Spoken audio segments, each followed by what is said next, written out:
Hey everyone, and welcome back. We're diving into something today that I think a lot of us can relate to.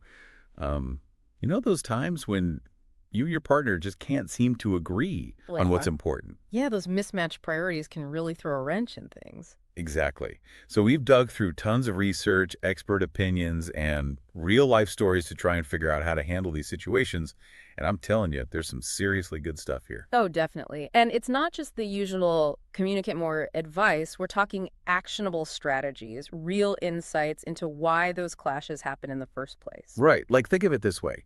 When your priorities feel like they're miles apart, you need more than just a compass. You need a detailed map to help you navigate that terrain. Absolutely. We need to figure out what to do, but even more importantly, why these things are happening so we can actually bridge the gap between those differing priorities. Okay, so let's start with the basics. Every single source we looked at, and I mean every single one, stressed the importance of communication. Yeah, that's crucial. But let's be real for a sec. Sometimes just hearing talk to each other feels a bit oversimplified?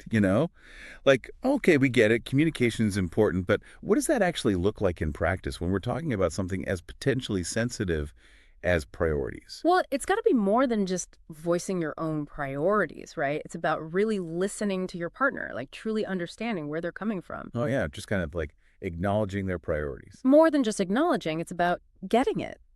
Imagine you have a couple, let's call them Sarah and John. Sarah thrives on spontaneity, loves surprises, while John, he needs a plan, loves to know what's happening. I feel like I know a few couples like that, opposites attract and all that. Exactly. And if they just keep stating their preferences, like Sarah saying, let's go on a random road trip, and John saying, but we haven't budgeted for that, without actually listening to each other, well, that's just going to lead to frustration, isn't it? Oh, big time. That sounds like a recipe for a, but I told you I hate surprises kind of blow up. Haha, exactly. That's why active listening is so important. Okay, see, now that's where I need some help. Active listening. I'm more of an excitedly interrupt with my own thoughts kind of person, so what are some actual tips for, truly actively listening?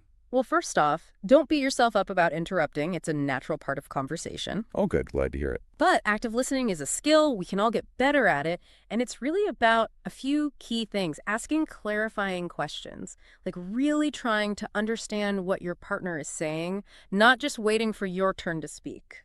Gotcha. So not just like, while thinking about what I'm going to say next. Exactly. It's about reflecting back what you're hearing. So, like, John, it sounds like having a clear plan really helps you feel more relaxed and present. Is that right? Okay, yeah. That makes a lot of sense. So it's not just about the words themselves, but the intention and the effort behind them. Exactly. It's about showing your partner that you're really trying to get where they're coming from.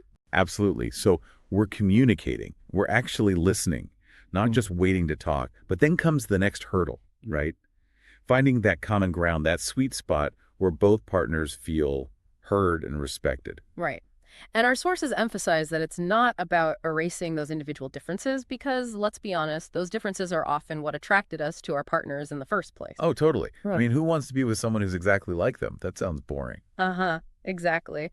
But what happens when those differences, those things that make you unique, start to feel like deal breakers, like you just can't find a way to reconcile those different priorities? Yeah, that's the million-dollar question, right? What happens when you really can't agree on something super important? Well, that's where it gets really interesting. Our sources suggest we need to dig a little deeper, go beyond just stating our preferences, and really try to understand why we prioritize certain things, why they matter so much to us. Ooh, I like that. It's like getting to the root of the issue instead of just dealing with the symptoms. Exactly. It's about understanding the psychology behind those priorities. Maybe it's personality, maybe it's how you were raised, maybe it's past experiences. But understanding that why can help you understand your partner better, build more empathy, and that can be huge in finding that common ground. That's a really good point. So instead of just disagreeing on something like, I don't know, finances, you're understanding a whole part of your partner's history, their money mindset, and how it shapes their priorities. Exactly. Like going back to our couple, Sarah and John, maybe John's need for a plan comes from growing up in a really chaotic environment. Maybe there was a lot of uncertainty. Maybe things felt out of control. And so now having a plan, knowing what to expect, it brings him a sense of peace, of security. Wow, that totally changes the conversation, doesn't it? Yeah, Suddenly, Sarah's not just annoyed because John won't go on a spontaneous adventure. She's understanding a whole part of him that she didn't even know about before. right. And that understanding can make it a lot easier to find that common ground, that compromise that works for both of them. I love that. So we're communicating, we're empathizing, but how do we actually turn those differences, those mismatched priorities, into something that strengthens the relationship, something that works for both partners? Well, our sources offer some really concrete tools, and one that I found particularly interesting is this idea of a priority point system. Okay, a point system. I'm intrigued. Tell me more. So, the basic idea is that each partner gets, let's say, 10 points per week to spend on decisions. So it's like we're bringing some gamification into the relationship. Exactly. So let's say that spontaneous weekend trip that Sarah really wants, maybe that's worth 5 points for her. Well, she might need to trade some points, maybe by agreeing to John's super detailed, meticulously planned budget for the month. Oh, I love that. So it's not just about one person giving in, it's about both partners actively contributing and acknowledging each other's priorities. Exactly. It brings this element of playfulness, of collaboration into what can often be a really tense conversation. Okay, I'm already a fan of this point system. It just takes the sting out of compromise, makes it feel like you're both actually investing in each other's happiness. Right. It's a win-win. Exactly. But, and I know this is going to sound a little cheesy, relationships are about more than just winning, right? They're about growing together. And as we grow, our priorities change, don't they? Like what was super important to me 5 years ago might not even be on my radar today. So how do we make sure we're staying aligned, especially as life throws those inevitable curveballs our way? You're so right. Priorities definitely shift and change over time, and that's why regular check-ins are absolutely key. Okay, check-ins, got it. But how often are we talking about here? Like, do we need to schedule a weekly priority meeting? Well, how often really depends on the couple, their communication style, their individual needs, but the important thing is that it's intentional.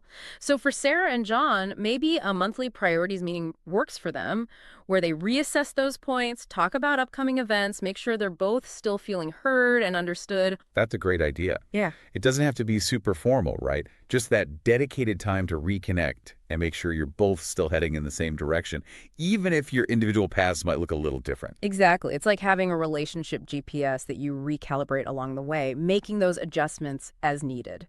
Love that analogy. It's like, okay, we might have hit a detour, we might have taken a wrong turn, but we can course correct and get back on track together. Exactly. So as we wrap up this deep dive, I have to ask, what's the big takeaway here, the aha moment our listeners can apply right now to their own relationships? I think the biggest takeaway is that mismatched priorities don't have to be relationship roadblocks. With open communication, genuine understanding, and a little bit of creative compromise, even seemingly opposite priorities can become a source of strength, of growth for a couple. Absolutely. Yeah. And to add to that, here's a final thought for everyone. What if, instead of viewing those mismatched priorities as a tug of war, as this constant battle, we see them as puzzle pieces, like different shapes, different colors, but with a little effort, we can fit them together to create this beautiful, complete picture of our relationship. Keep that in mind as you navigate your own priority landscape. Until next time. See you then.